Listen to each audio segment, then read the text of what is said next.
Assalamualaikum warahmatullahi wabarakatuh.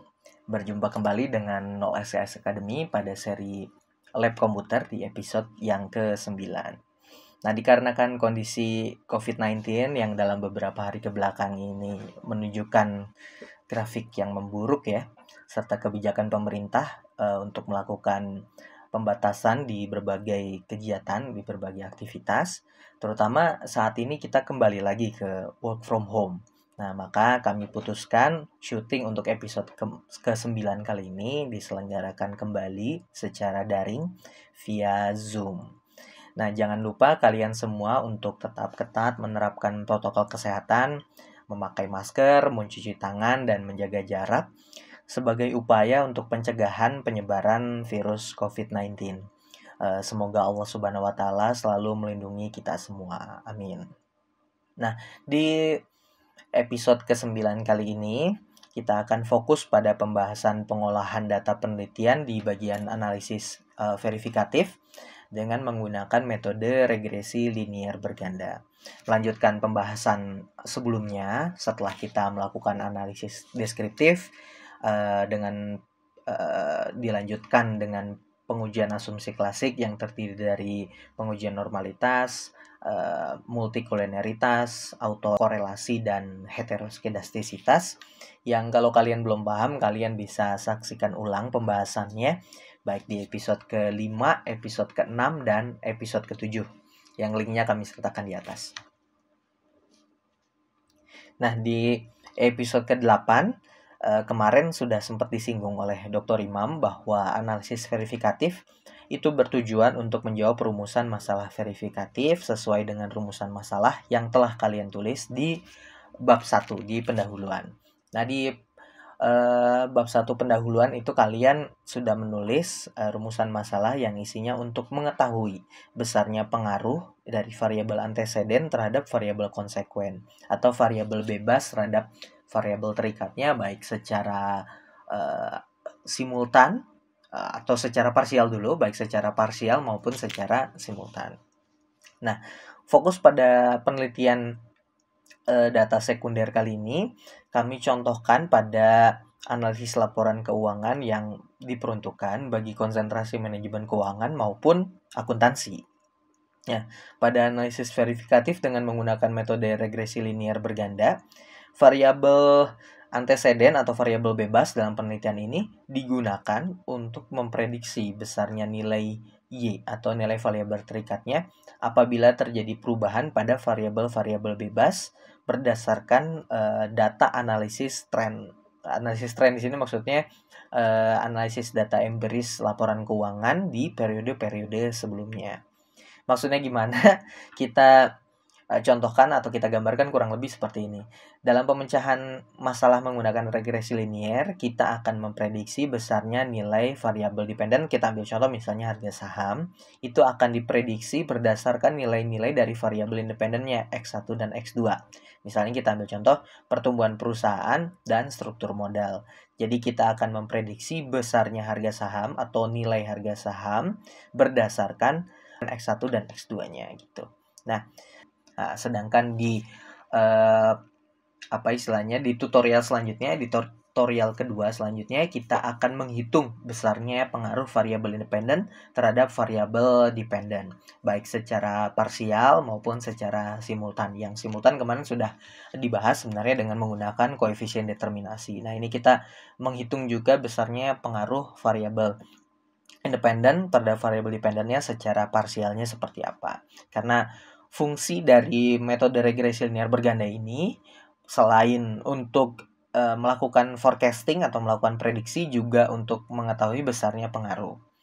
Nah, yang tutorial selanjutnya kita akan mencoba pengujian hipotesis statistik baik secara simultan maupun parsial dengan menggunakan uji F yang untuk simultan dan uji T untuk parsialnya. Nah, kenapa ini dilakukan? Karena penelitian kita memanfaatkan atau menggunakan sampling dalam data penelitiannya. Karena kita menggunakan sampling atau kita menggunakan sampel penelitian, maka kita harus bisa membuktikan bahwa sampel yang kita gunakan tadi itu representatif terhadap karakteristik dari seluruh populasinya. Makanya kita juga melakukan pengujian asumsi klasik. Misalnya seperti uji normalitas itu harus bisa membuktikan bahwa distribusi dari sampel atau distribusi dari sampling yang kita pakai itu, distribusi dari sampel itu representatif terhadap karakteristik dari populasinya. Itu representatif itu maksudnya menunjukkan keterwakilan dari karakteristik populasinya, begitu. Nah, untuk selanjutnya kita akan langsung lanjut ke tutorial yang pertama, adalah untuk menghitung persamaan regresi linear berganda. Yang kedua, untuk menghitung besarnya pengaruh variabel independen terhadap variabel dependennya. Dan yang ketiga, kita akan melakukan pengujian hipotesis statistik. Tutorialnya bisa kalian saksikan sebagai berikut.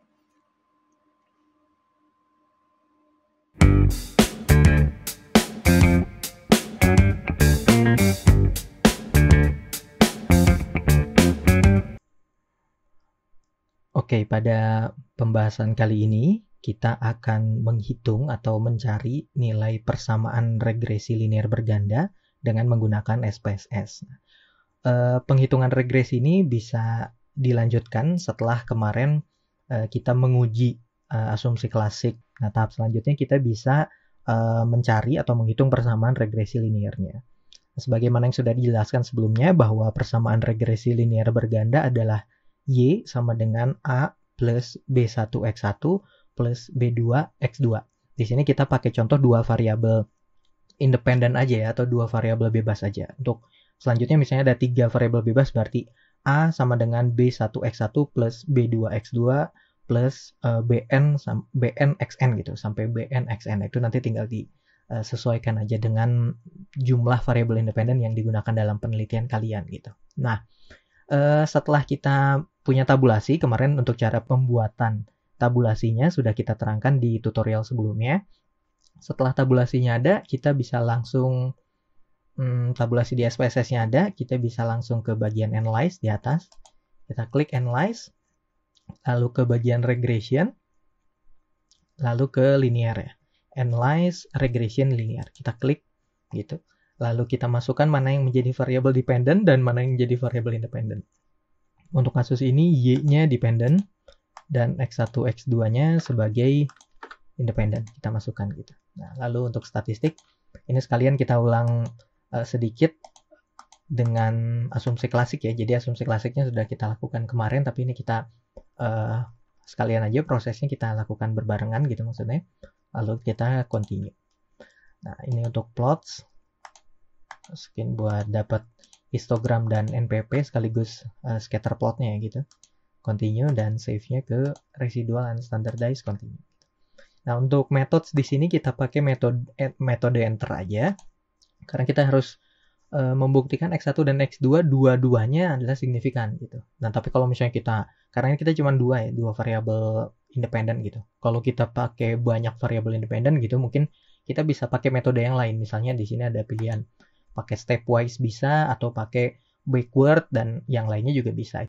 Nah, metode-metode tersebut itu sesuai dengan peruntukannya masing-masing. Karena di sini kita pakainya cuma dua variabel independen, maka cukup dengan metode enter aja udah cukup. Nah, kalau misalnya banyak, kita bisa pakai stepwise maupun backward gitu. Atau kita bahas sedikit, misalnya kalau stepwise artinya kita memasukkan tiap variabel itu menjadi satu persamaan. Misalnya untuk X1 terhadap Y sendiri, X2 terhadap Y sendiri, nah nanti tinggal dicari mana yang signifikan, semuanya akan membentuk satu model terakhir. Misalnya X1, X2, X3, X4, X5 misalnya ada banyak gitu. Nah, ternyata yang signifikan hanya X1 dan X2 terhadap Y. Nah, nanti persamaan terakhirnya yang kita pakai hanya X1 dan X2 terhadap Y.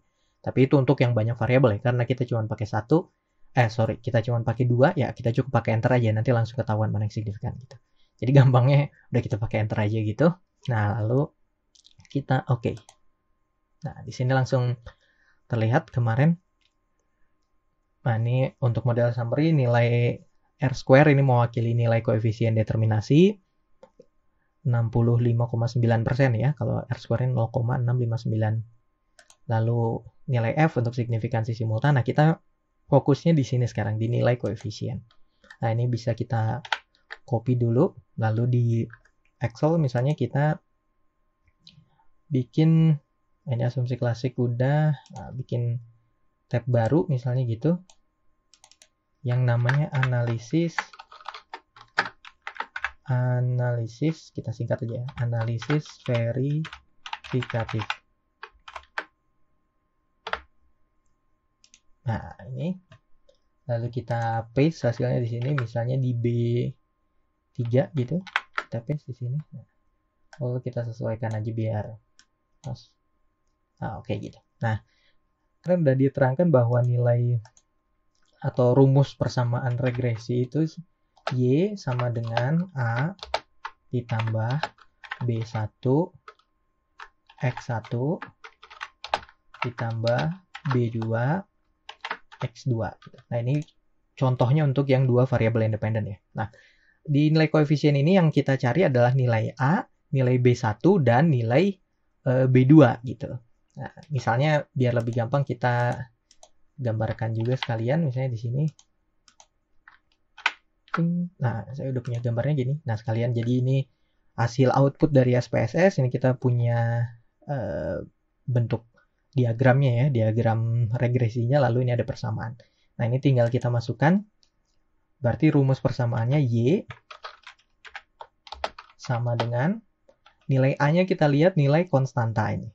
Nah, ini konstanta ini adalah A, 33,024. Nah, tinggal kita masukin 33,024 gitu. Ditambah nilai B1-nya berarti X1-nya kan ROE. Nah, berarti nilai B1-nya yang ini. 3,247 gitu. Tinggal kita masukin 3,247 X1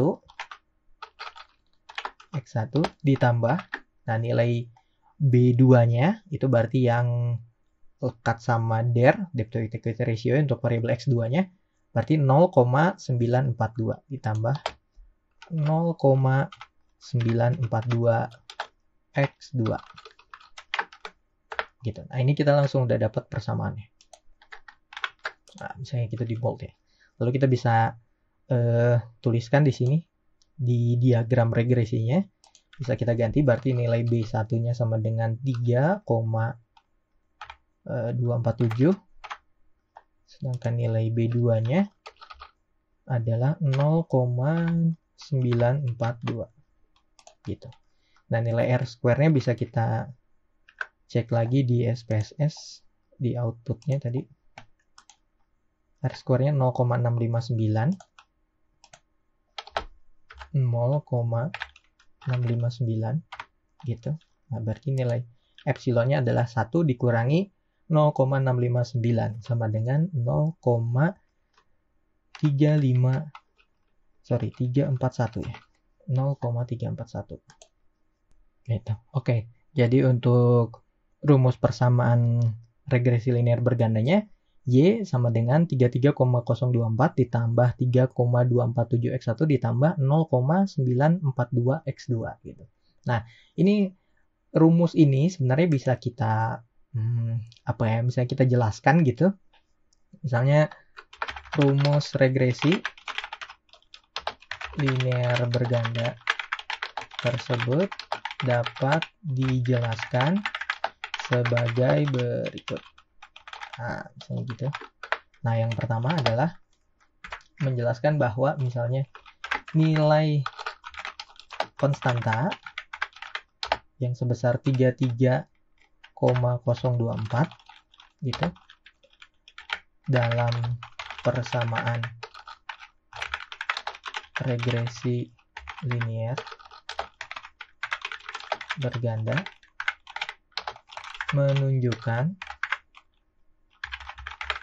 nilai matematis dari Y gitu. Y-nya maksudnya variabel apa, misalnya kalau untuk contoh kasus ini berarti PBV, berarti menunjukkan nilai matematis dari PBV pada kondisi di mana X1 dan X2 bernilai 0 gitu. Nah, jadi apabila nilai ROE dan nilai DER-nya untuk mewakili X1 dan X2 bernilai 0, maka nilai PBV-nya adalah sebesar 33,024. Itu untuk prediktifnya ya, untuk fungsi regresi linear sebagai prediktif. Nah, sedangkan nilai kedua, misalnya koefisien regresi X1, ya kan?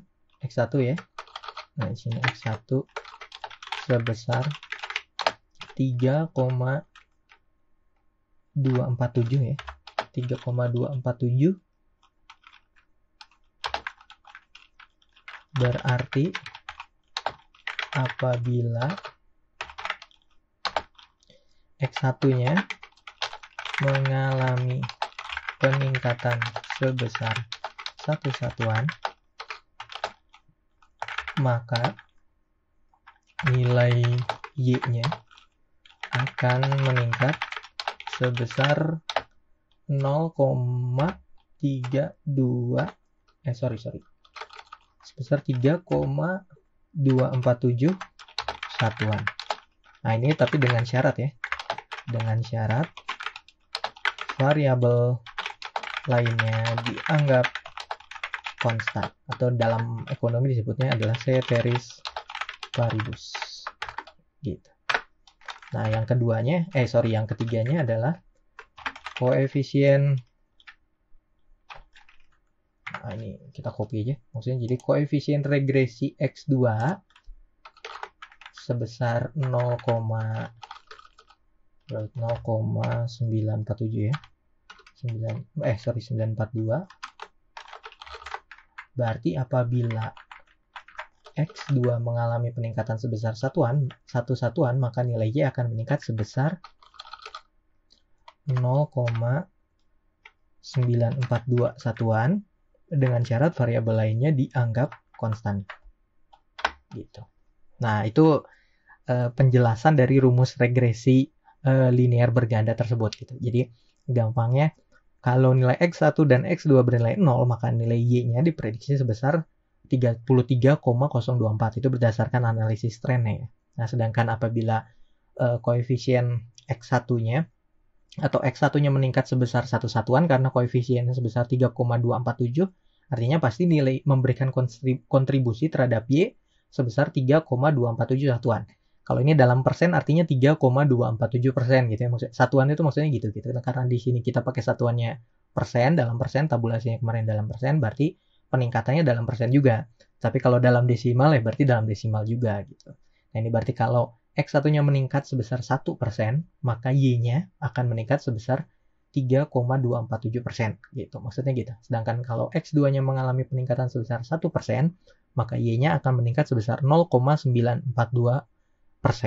Oke, nah jadi kurang lebih begitu penjelasan untuk menghitung persamaan regresi linear berganda. Tahap selanjutnya, sesuai yang sudah kita terangkan bahwa metode analisis verifikatif regresi linear berganda itu selain bertujuan untuk melakukan prediksi, dia juga untuk mengetahui besarnya nilai pengaruh. Nah, untuk mengetahui nilai pengaruhnya seperti apa, kita lanjut di tutorial berikutnya.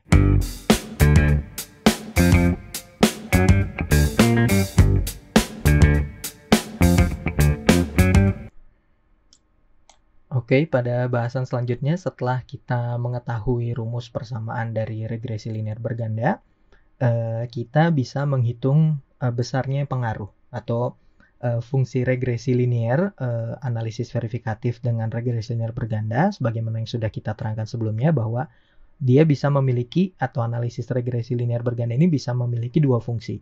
Yang pertama, untuk melakukan prediksi, sebagaimana yang sudah kita lakukan di tutorial sebelumnya, dan yang selanjutnya yang akan kita lakukan adalah untuk menghitung besarnya pengaruh dari masing-masing variabel independen terhadap variabel dependennya gitu. Nah, untuk menghitung besarnya pengaruh, sebenarnya kita sudah tahu bahwa besarnya nilai pengaruh total di model summary ini, kita sudah tahu bahwa nilai R square-nya sebesar 0,659. Nah, R ini untuk koefisien korelasinya sebesar 0,812. Jadi kita copy dulu yang ini di model summary. Lalu kita pindahkan ke masih dalam tab analisis verifikatif. Ini kita paste dulu di sini untuk model summary. Nah, ini kita bold yang R square-nya 0,659. Ini kita bold dulu. Nah, selanjutnya kita bisa bikin tabel besarnya pengaruh X1 dan X2 terhadap Y gitu. Nah, kita tulis dulu di sini misalnya pengaruh X1 dan X2 terhadap Y. Nah, di dalamnya kita bikin dulu misalnya di sini ada variabel lalu ada nilai betanya, nilai zero order, dan nilai besarnya pengaruhnya. Kita tulis saja di sini pengaruh parsial gitu. Nah, kita bisa sesuaikan dulu lebar tabelnya biar pas. Itu udah cukup. Zero order sedikit, lalu ada pengaruh parsial kayak gitu. Nah, ini variabelnya ada X1, X2, lalu ada total pengaruhnya besarnya berapa. Nah, ini bisa kita merge dulu, dia ketengahkan. Lalu ini kita ketengahkan semua. Itu kita bikin tabelnya. Oke, kita kasih warna. Ini kita merge lagi. Gitu. Nah, yang dilihat dari mana untuk menghitung nilai besarnya pengaruh parsial itu? Nah, ini kita bisa lihat di tabel koefisien hasil output dari SPSS. Ada nilai correlation-nya di sini zero order. Nah, ini ada nilai beta dan ada nilai zero order. Nah, kita masukin yang X1-nya. Misalnya S1 ROE, kita masukin nilai betanya adalah 0, atau kita copy aja ya, sama dengan kita masukin dari sini gitu, F7, kita enter. Nah, lalu untuk nilai DR-nya adalah sama dengan F8 ya. Kita enter. 0,762. Nah, untuk zero ordernya yang sini ROE-nya 0,347 dan DR-nya 0,613. Ini kita copy lagi aja sama dengan I7 dan sama dengan I8, itu kita tarik juga bisa. Nah, untuk besarnya pengaruh parsial dari variabel X1 cara mencarinya adalah sama dengan beta dikali zero ordernya kali dengan zero ordernya, atau D29 dikali E29 sama dengan. Nah, ini udah ketahuan besarnya berapa. Misalnya kita butuhnya pakai 3 angka ya, kita cukup pakai 3 angka di belakang komanya gitu. Lalu ini kita tarik juga untuk besarnya pengaruh X2. Nah, untuk besarnya pengaruh total, nah, tinggal kita autosum aja. Autosum F29 sama F30. Kita enter. Nah, ketahuan nilainya adalah sebesar 0,659. Jadi udah ketahuan bahwa nilai perhitungan kita dari total pengaruh parsial sebesar X1-nya sebesar 0,191, atau kalau dipersenkan ini berarti 19,1% pengaruh parsial X1 ROE terhadap PBV misalnya kayak gitu, atau kalau secara judul jadi pengaruh profitabilitas terhadap nilai perusahaan sebesar 19,1%, sedangkan besarnya pengaruh struktur modal yang diproksikan sama debt to equity ratio itu struktur modal terhadap nilai perusahaan sebesar 46,7%, sehingga pengaruh parsialnya tadi sudah. Nah, pengaruh totalnya secara simultan gitu, pengaruh X1 dan X2 terhadap Y secara simultan sebesar 65,9%. Nah, ini udah sama ya, hitungan dengan menggunakan SPSS 65,9, kita ngitung manual juga besarnya 65,9%. Nah, itu cara untuk menghitung besarnya pengaruh X1 dan X2 baik secara parsial maupun secara simultan terhadap Y. Nah, hasil penghitungan ini bisa langsung kalian copy nanti untuk pembahasan hasil penelitian di bab 4. Selamat mencoba. Assalamualaikum warahmatullahi wabarakatuh.